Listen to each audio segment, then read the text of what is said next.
अस्सलाम वालेकुम व्यूअर्स, मैं हूं आपका होस्ट अब्दुल रहमान और आज डिस्कस करेंगे पाकिस्तानी इंजीनियर्स का एक और कारनामा जिन्होंने मछली की बाकियात से बायोफ्यूल और बायोडीजल बना लिया है। हुआ कुछ यूं कि एनईडी यूनिवर्सिटी कराची के मैकेनिकल इंजीनियरिंग डिपार्टमेंट के 4 तलबा ने अपने फाइनल ईयर में इन्वायरमेंट डिपार्टमेंट के प्रोफेसर्स की जेर निगरानी एक ऐसा प्रोसेस डेवलप की है जिसके अंदर एक तरफ से मछली की बाकियात, उसकी जो आंतड़ियाँ वगैरह होती हैं, गलफड़े, वो डाले जाते हैं। मुख्तलिफ प्रोसेस से गुजारने के बाद उसे बायोफ्यूल में कन्वर्ट कर दिया जाता है और उससे बायोडीजल बनाकर आम गाड़ियों को चलाया जा सकता है। अब पाकिस्तान के अंदर इसका पोटेंशियल क्यों बड़ा है? इसलिए कि पाकिस्तान में सालाना 10 लाख टन मछली कंज्यूम की जाती है जो हम लोग रोजमर्रा जिंदगी में खाते हैं। अब आप लोग तो जानते हैं कि जब आप मछली लेने जाते हैं तो उसके वजन में 30 से 40% कमी वाक़ई हो जाती है जब उसकी सफाई होती है, उसके गलफड़े उतारे जाते हैं, उसके ऊपर से चाने उतारे जाते हैं, अंदर से उसकी आंतड़ियाँ निकाली जाती हैं। तो ये तमाम बाकियात जो हैं, इन्हें अगर हम वजन के हिसाब से कैलकुलेट करें तो ये 3 लाख से 4 लाख टन सालाना बनती हैं। इस कदर बड़ी अमाउंट है।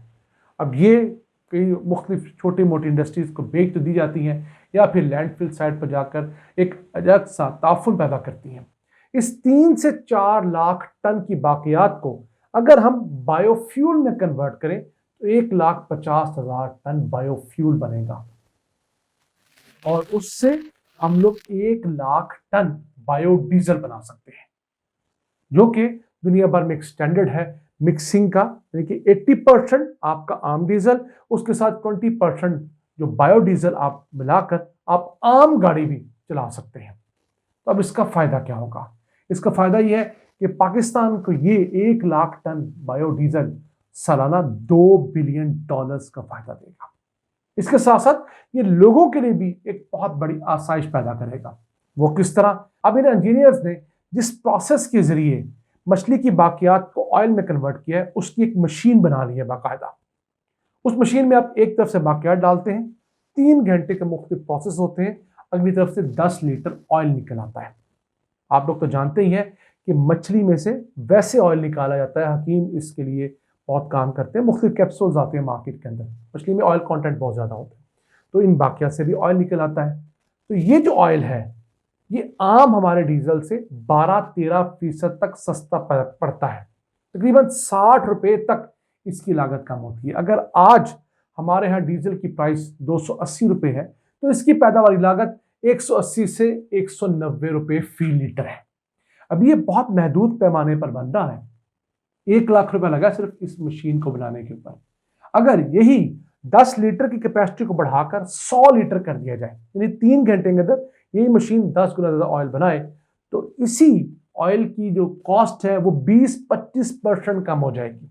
आप समझ लीजिए कि यही जो ऑयल है ये हमें 160-170 रुपये तक दस्तयाब होगा।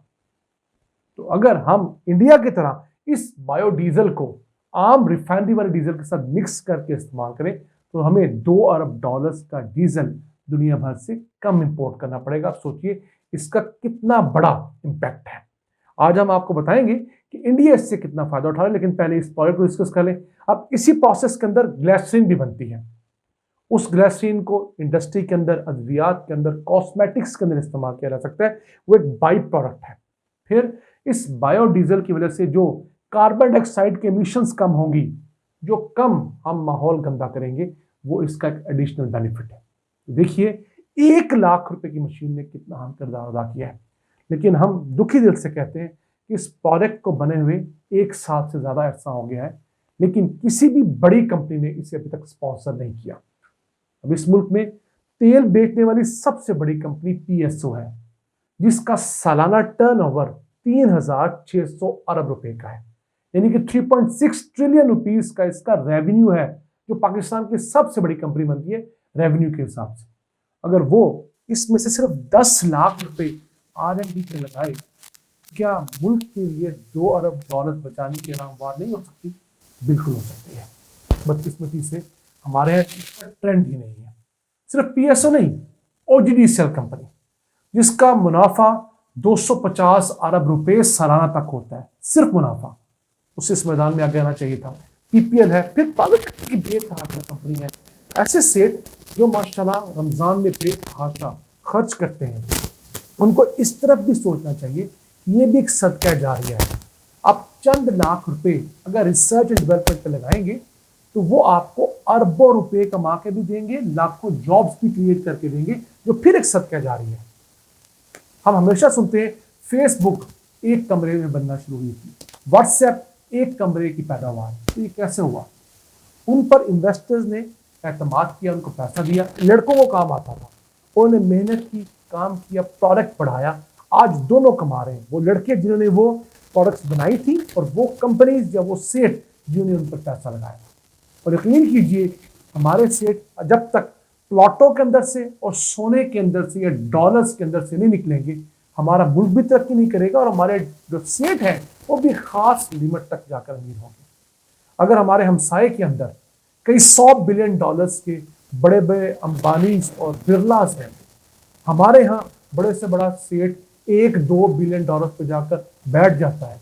इसकी वजह यही है कि वो लोग अब टेक्नोलॉजी में इन्वेस्ट करते हैं, हमारे या प्लॉट में इन्वेस्ट कर लेते हैं या सोने में, या जो इसकी स्मगलिंग वगैरह होती है डॉलर वगैरह की, या उसकी जखीरा अंदाजी उसमें इन्वॉल्व हो जाती है।